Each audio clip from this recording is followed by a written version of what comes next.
Good afternoon, presidential scholars, and welcome to today's webinar, Landing the Internship.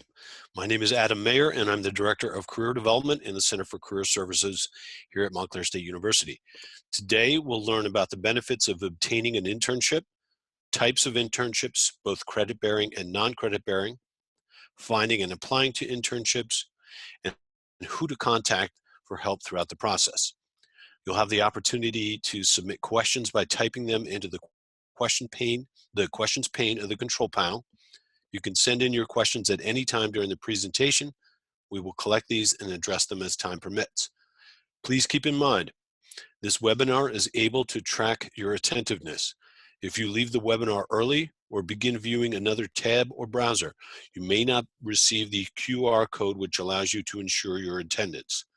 Those who attended the webinar fully will receive the QR code in a follow-up email.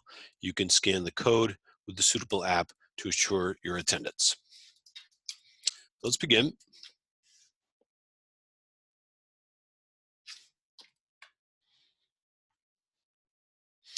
So let's say you got to do a race. Let's say you got to get your driver's license, whatever it is. Wouldn't you like to be able to drive that course first? So you know where the straightaway is, you know where the turns are, just so you can sort of try it out first, right? Just to be prepared. So what's the whole analogy? The benefits of an internship is to test drive your career. Why not try it on first while you're in school? In some cases get course credit for it. Sometimes you get paid for it, but no matter what, you get what they call an experiential education. You literally try on an occupation, a position, a field that's related to your interest to see if you like it. A couple of the other things is that you're able to develop and enhance marketable skills regardless of field. Employers look for these pieces, the second bullet. So teamwork skills, leadership skills, initiative. Doesn't matter where we end up in the employment market. Those are some things that we can develop in the internship that all employers are looking for. And then the third piece here is quite possibly the most important thing I can share with you today, other than you should pursue an internship, are the statistics here. So this is according to NACE. This is the National Association of Colleges and Employers. This is a nationwide stat. 59% of interns are offered employment upon completion of their internships, and 77.3% of those interns accept.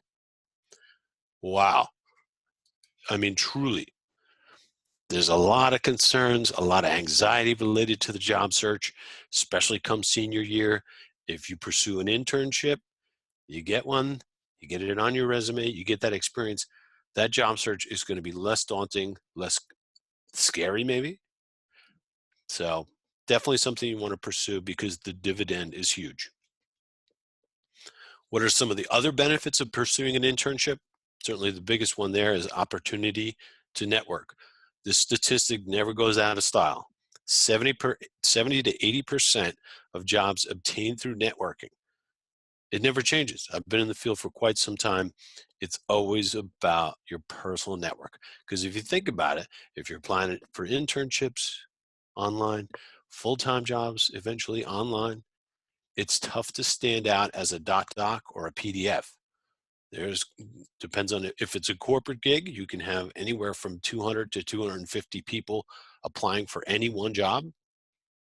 So it's hard to get found when it's a sea of applications. So the opportunity to network is huge. Always get to know folks in the field. Next bullet there, your internship is a resume builder. Even in entry-level job postings, what do employers look for? Starts with an E, ends with an E. Experience. It's just the way it is, and it seems kind of counterintuitive. Why do I have to have experience for an entry-level job? Well, employers are looking for that. Greatest way to get that is to pursue and complete an internship while you're in school. So here's a good one. Any of us who are interested in dollar signs, which is important, students who complete one or more internships prior to graduation are more likely to receive a job offer prior to graduation. We saw that, right, with the 59%, and they tend to have what? A higher salary than those who did not. So it's experiential ed, Sometimes it's course credit, sometimes you're paid.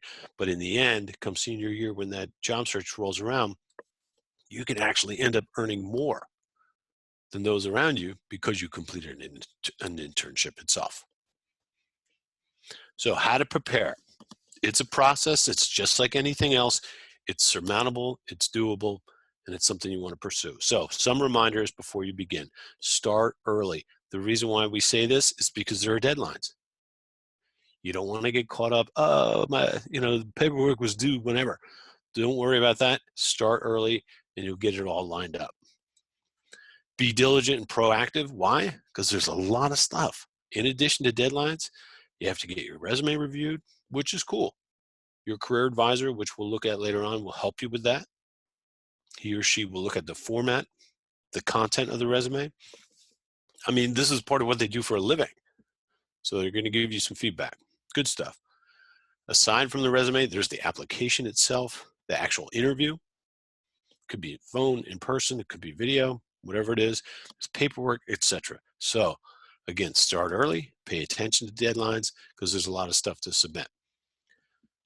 Third bullet here, and it's kind of much bigger picture than these sort of, what do I want to say, nitty-gritty details. So Stephen Covey, huge author back in the day, he wrote the book, 7 Habits of Highly Effective People. His whole thing is begin with the end in mind. So think about what you want to get from your internship. Think about what kind of job you want to have by the time you graduate. And these internships can sort of help you get closer to those dreams. Last bullet, most important, meet with your career advisor. Did I say? Meet with your career advisor. If you haven't done that already, you definitely want to do that, even if you're not pursuing an internship. So these are key people, and we're going to look at that in a bit. They help you with this internship search process. So how do you sort of get involved in all this? First thing is hire a Red Hawk. That's your one-stop shop for everything related to career services. You're going to log in through Nest. And with Hire a Red Hawk, you can have your resume reviewed by career services. You can review internships and job postings. In addition to the content we're looking at today, you can RSVP for upcoming career fairs, workshops, employer-led presentations. There's a piece in there that does mock interviewing. So you can do a virtual interview to sort of prepare for your eventual interview, whether it's for the full-time job or, in this case, internships. And then maybe more important than anything, once you log into Hire Red Hawk, you can create an appointment with your career advisor. So this is your landing page inside Hire a Red Hawk. There's a couple different ways you can make appointments. In particular, on the right-hand side, as you scroll down, you'll see something that says career counseling. And Hire a Red Hawk knows your major. Whether you're a pre-major, meaning you haven't declared something just yet, or you're a bio major, you're in CSAM, right? Science and math. You're a psych major, you're in humanities. Long story short, it knows who you are and what you're studying. It will then give you access to the career advisor's calendar associated with your studies here at Montclair. So get in there, make the appointment. And how can you sort of expedite this process? You set up the appointment, and then you're going to submit your resume on Hire a Red Hawk. You can see here on the left-hand side, when you log in, it says Documents, My Documents. You want to add new, you can upload an existing document. There's a number of different formats. Resume writing is a whole nother story, but what you want to do is submit that, and that will be sent directly to your career advisor. Again, he or she will look at the format, the content, and give you feedback. It'll either be approved, then it's off to the races, right? Or they're going to give you some suggestions. Look, you really need to sort of change some of the bullet points. You may want to add some information. You may want to use a summary, whatever it is. So first step, pursuing an internship, going to Hire Red Hawk, make an appointment with your career advisor, and submit your resume for review. Now looking at this, eventually at some point, let's say you got to do a performance, right? Similar to the racetrack analogy. Wouldn't you like to know what it all looks like before you get involved? Wouldn't you like to sort of get involved in this interview process? Because you know you do have to eventually interview for the internship. Wouldn't you like to know the lay of the land beforehand? So again, that's sort of experiential education. So how do you practice your interview skills? 2 suggestions. 1, you meet with your career advisor and you conduct what they call a mock interview. If you really want to get wild, you can take the internship description and ask your career advisor to develop questions based on the internship description. It's cool, it's easy, they can help you, they can give you feedback on your answers. It's a great way to, again, see where you're going to be performing, see how you're performing, see how you run the race well before it actually has to happen. The second way to do a mock interview. This is virtually through Hire Red Hawk. As we mentioned, there's a mock interview module. You can record and review your responses to pre-recorded questions. You can even submit your responses to your career services office for feedback. Again, the whole thing, deadlines, preparation, pursue it, huge dividends in the end. So what's available to you in terms of searching for internships? So we know Hire Red Hawk on the left, that's a biggie, right? That's your career management system here at Montclair. Internet resources, sure. I mean, I love the internet. It gets a little wacky, but you know, things like Glassdoor, Indeed, LinkedIn for sure. You know, there's an actual student section of LinkedIn. I would, you know, just Google, you know, student resources LinkedIn, and it'll give you their jobs portal. You can look in there. That's a great way to do it. Companies' main websites, you can look through there. Current employers, certainly the networking piece, friends, family members, anybody who's close to you who knows about your career goals. Mention, hey, you know, I know I want to get into an internship, but I'm not sure where to look or where to start. This is a great place to do it through your personal network. Your career services director, that's your career advisor. Again, he or they're the ones who review your resume. They're the ones who help you throughout this process.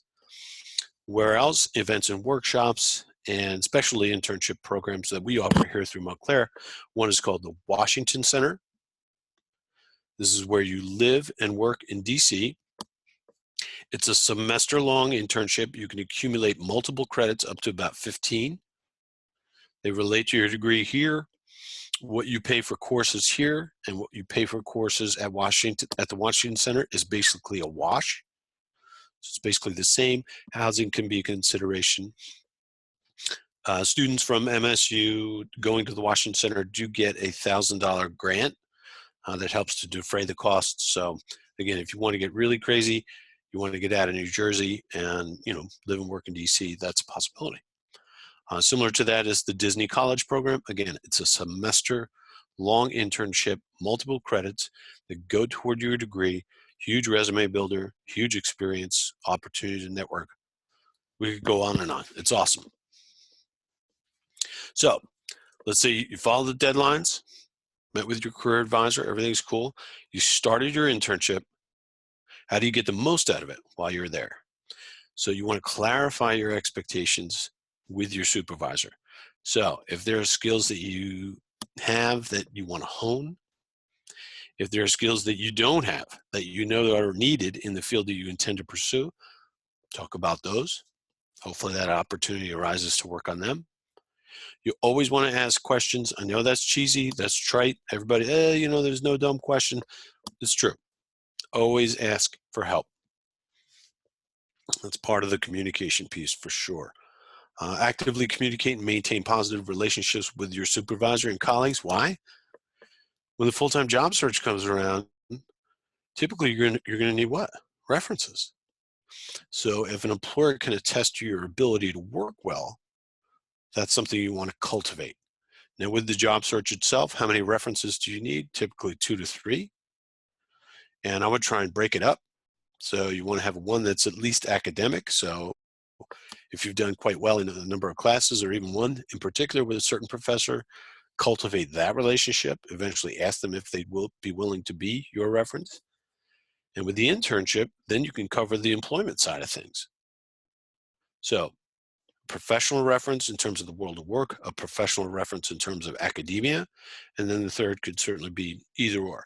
The only folks who are not our references are who? You know, certainly friends, family members that are biased. So they want the best for us, and they're probably, you know, going to say some interesting things. So this is probably my favorite thing right here. Have fun. And this is, it might sound silly, but pursuing an internship should be fun. The experience should be rewarding.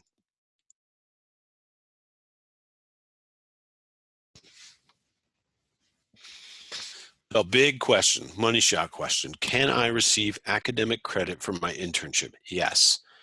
So a co-op, and that is an abbreviation for the term cooperative education. It can run parallel to the fall, spring, or summer semester. It could be paid or unpaid. Now, if getting paid is, mandatory for you, something you have to have, you will be able to see whether or not the internship is paid or unpaid. If you can sort of run through the internship without getting paid, again, as I said, it will pay dividends in the end. The internship during the semester could be 15 to 20 hours a week. Again, you're not in a classroom. You're working for an employer, trying things on. Maybe if it's during the summer, it could be 35 hours a week. It could be a full-time internship, that sort of thing. So a couple of the other players involved there. So you will work with a faculty member who will provide you with a letter grade. Why? Because it's a class. Based on the assignments and evaluations completed by your internship supervisor. So who can participate in a co-op? So if I'm an undergraduate student, my minimum GPA has to be at least 2, and I have to have at least 30 credits completed. So when is that? Typically when? The beginning of sophomore year. That's where you can start the process, look at the deadlines, begin putting your materials together, start searching. Some departments have additional requirements, and that would be certainly, again, something to discuss with who? Your career advisor. So you're a transfer student who came in without a degree. You have to have at least 9 credits at Montclair, along with 30 credits total, and have a GPA of 2, then you can start getting going with the process. If you're a transfer student with a degree, bang, you can participate immediately. Again, some departments may have additional requirements. So this looks like a lot of words. I get it, but we do have to address some of these sort of dry situations. Where do the credits apply? It depends on your major. So completing an internship or co-op as part of graduation requirements, sometimes like exercise science, education, certainly student teaching, right? There are internships that are built into the program. You can't finish your degree without doing an internship with them. So that's, I always love the idea that an internship is built into a program, because they're not going to let you go until you try what you could end up doing for a living. That to me is a sign of a strong program. Other majors concentrations allow you to use co-op towards major electives or free electives. No matter what, get with your career advisor, contact your department. Some require the approval. The internship is part of the curriculum, which is separate. This is what I mean by starting early. Because if I was on the receiving end of this information as a student, I'd be like, dude, this is a lot. There's a lot of information going on. What am I supposed to be doing? And when am I supposed to be doing X or Y? Again, start early, career advisor, faculty member, employer, the 3 of them with yourself. There's really 4 people here involved in this whole process. And it's absolutely something that can be done. So I've been talking about career advisor. That's that person you meet with, resume review, and so on. Check us out. So it's montclair.edu. If you look at the browser /career services /current students /career counseling. Again, career advising at Montclair State is based on major. If you're a fine arts major, that's College of the Arts, you'll click there. You get their information. You'll log in through Hire Red Hawk to make an appointment, and so on. Okay? So take a look, and some folks take a picture of the screenshot. This is a list of your career advisor based on major with contact information.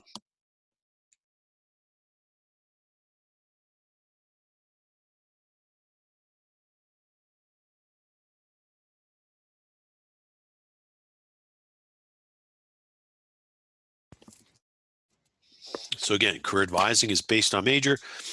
The internship pursuit is based on major. These are the people you want to get in contact with in order to start the process, know about the deadlines, get the resume feedback, and so on. So, a lot of nooks and crannies, right?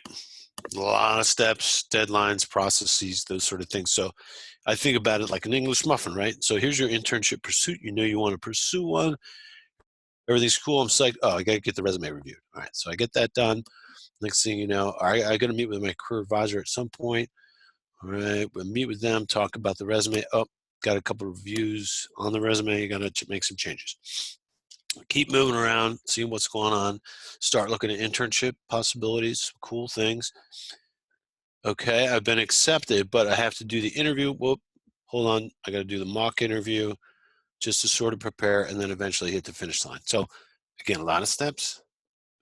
I said it before, it's surmountable.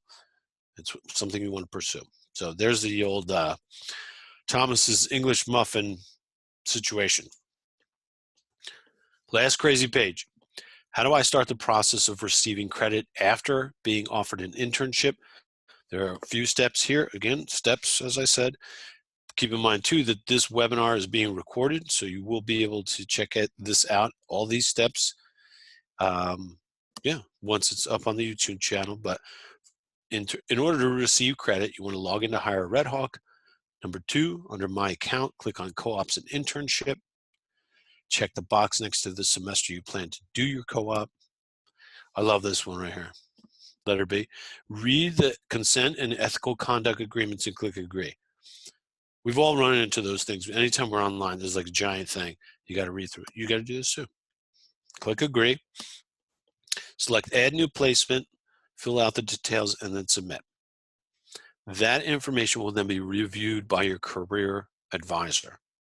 If it's approved, the form will be sent to your supervisor. That's when everybody starts to help you out. Make sure you get the right experience for yourself. And then you eventually meet with your career advisor to schedule an enrollment appointment. You can't go in and register for a co-op course just willy-nilly right off the bat. Hey, I'm going to go get course credit. It doesn't work that way. There's a process. Meet with your career advisor to figure out all the nooks and crannies and steps. So, frequently asked questions. First one, am I guaranteed a co-op? No. To secure one, you do have to go through that whole thing, the steps, the deadline. The biggest piece there is if you begin the search process a semester in advance that you want to be enrolled in the internship, chances are very, very good that you'll be able to secure one. Do I have to pay for my co-op credits? Yes. Why? Because it's a course, as we said, right? It's like any other course. We do have to pay for it. So the answer is pretty straightforward. Third one, I'm interested in the co-op. I'm not sure if getting credits would benefit me. How do I know where the credits apply? It's not a hard answer, but it's an answer that you have to determine with both your career advisor and your faculty member. Some majors require co-ops, some don't. We looked at that initially. Can I use my current job as a co-op experience? Boy, wouldn't that be cool? And the possibility is yes. So the big deal, though, in order for this to be approved, is your responsibilities must be at least 50% new from the internship or the position that you're currently doing. So what you end up doing is submitting a co-op internship placement form on Hire a Red Hawk and detail the differences between your current and new responsibilities. So the answer again is yes, it's possible. And how great would that be? You use your current position as a platform to gain more experience, get course credit towards graduation, add experience to your resume. It's bananas. It's wonderful, wonderful opportunity. Last one, I completed an internship in the past. Can I use that experience to obtain credit? No, there's no such thing as retroactive credit. The reason why we can't give that is because I think I've said it probably so many times you're tired of hearing me. It's a process, right? Deadlines, everything has to be checked. Because it's so tied to course curriculum, free electives, major electives, course credit, it has to be vetted. So there's nothing that you can go into the past and sort of grab that stuff. So what has this all been about? It's about trying things on. So you go to the store, typically you try something on, you see if it fits. That's the whole ball of wax. That's the analogy. whether you're driving the racetrack to see what's going on before you get into the internship, see what the feel is like, whether you're preparing for that mock interview, you're on stage, you're performing, uh, try it on. Why not? Because if you think about it, what's more important than figuring out what you want to do before you get out into the working world? You could save yourself a lot of time and a lot of money. So try it on. Yeah. So if there are any questions, by all means, let me know. There is the Q&A panel there. You can check that out. If there are some, send them over. Actually, well, there's one. Somebody's got something going on here. I usually have, okay, cool. Thank you for submitting that. So I usually have class Monday to Thursday. How do you balance an internship with having to attend class? It's tough, but it's doable. Now, the cool thing about this is everyone knows, whether it's the employer or Montclair State, the biggest thing here is that you get your education. That having been said, there's a lot of flexibility. So you can talk to the employer about hours. Sometimes, you can work out a number of different agreements between your career advisor and the employer. You're busy, no doubt. You have class. A lot of folks have a social life, right? They're out there doing their thing. Can you fit in an internship when employers are flexible and when Montclair State's on your side? You can do that. It's a good question. Thank you for putting that out there. Other questions? Got a second. That was a good question. So maybe if you want to ask, that's cool. But other than that, I want to thank everyone for attending today's webinar, Landing the Internship. Once you leave today's webinar, you'll receive a survey on this presentation. Please provide your feedback, as this will help us improve our services. Thank you again for joining us today. Be sure to take advantage of career services and have a great rest of the week.